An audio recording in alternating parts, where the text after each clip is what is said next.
Très chers membres de la communauté congolaise de Charlotte, votre comité exécutif s'est réuni le dimanche 13 juillet 2014 de 19h à 22h30 pour examiner deux points. Le premier point a concerné l'organisation de la commémoration de l'indépendance de notre pays et le deuxième était au sujet des activités en cours au niveau de la communauté. À propos du premier point, il faut noter que nous avons prévu 4 événements pour la commémoration de l'indépendance.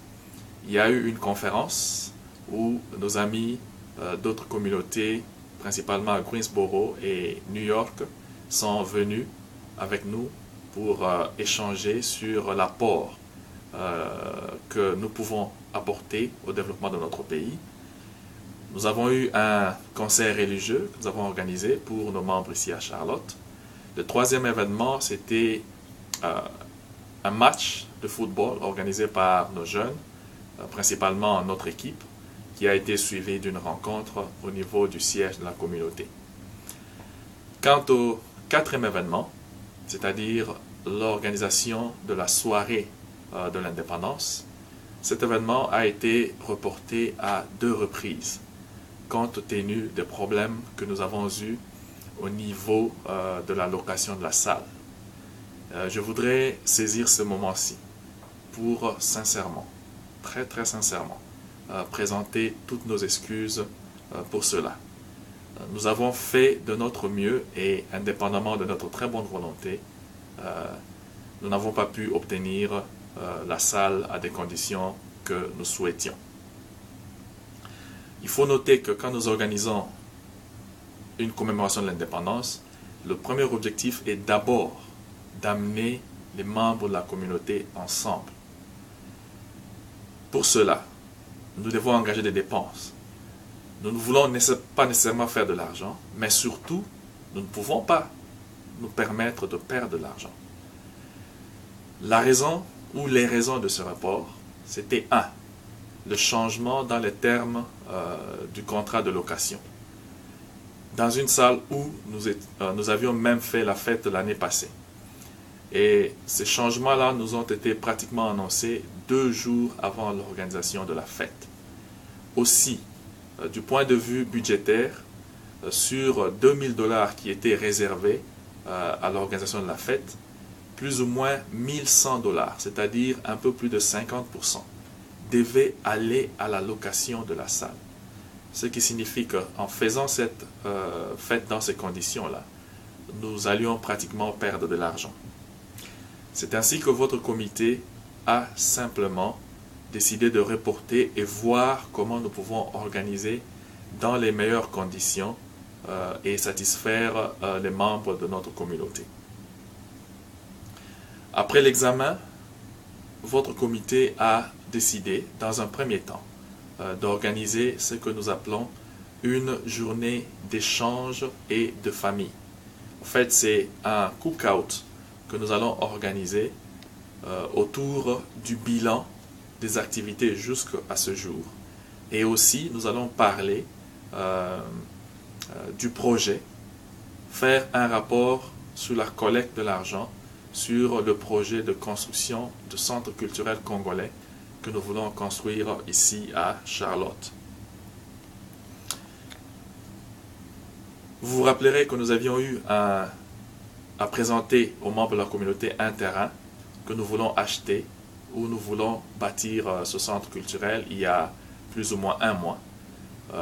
C'était le 7 juin 2014. Le propriétaire de ce terrain nous a donné 3 mois pour essayer de chercher le financement, c'est-à-dire réunir de l'argent nécessaire pour l'acquisition de ce terrain.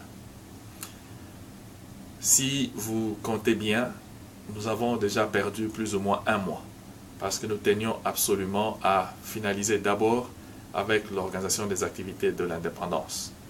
Il nous reste donc 2 mois, et votre comité a jugé prioritaire d'essayer de focaliser tous les efforts pour demander aux membres d'apporter leur contribution comme il avait été convenu lors de cette journée.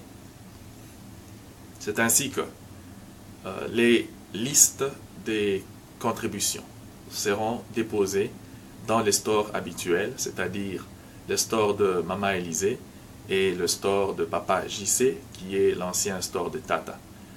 Comme nous sommes convenus le jour du cookout, nous sommes convenus que chaque famille puisse donner une contribution de 150 $. Les célibataires ou les personnes qui sont vivant seules mais qui travaillent pourront contribuer à la hauteur d'au moins 100 $. Quant aux businessmen et aussi les pasteurs, nous nous sommes convenus une contribution de plus ou moins 250 $. Je demande donc la participation de tous. Nous allons commencer cette campagne générale déjà ce week-end ici et nous demandons à ce que chaque famille puisse nous aider à réaliser cet objectif. Très chers compatriotes, nous sommes absolument convaincus que c'est quelque chose que nous pouvons réaliser parce que ça va être un héritage que nous allons laisser à nos enfants ici aux États-Unis. Ça sera aussi un moyen de nous rendre visibles ici aux États-Unis. Nous sommes très nombreux et nous sommes pratiquement invisibles aux yeux des autorités. Par contre, si nous avons une place où ces gens-là peuvent venir nous rendre visite, lors par exemple des élections, je pense que nous serons très visibles et cela va constituer une force pour nos communautés. Ceci ne sera pas seulement une force pour la communauté de Charlotte, mais ça sera toutes les communautés congolaises des États-Unis. C'est ainsi que je voudrais lancer un appel à toute personne de la communauté congolaise de Charlotte, des États-Unis, à tout Congolais vivant aux États-Unis, qui voudrait faire en sorte que nous puissions devenir visibles et être forts aux yeux des autorités, d'apporter aussi leur contribution. Nous demandons aux communautés congolaises de Raleigh, de Greensboro, de Texas, de Colorado et même partout ailleurs dans le monde de nous aider à réaliser ce projet-ci. Nous avons un website. Toute personne souhaitant contribuer au niveau de website pourrait aussi le faire. C'est charlottecocom.org. Je vous remercie d'avance de votre contribution et si vous avez une question, vous pouvez toujours contacter la communauté congolaise de Charlotte.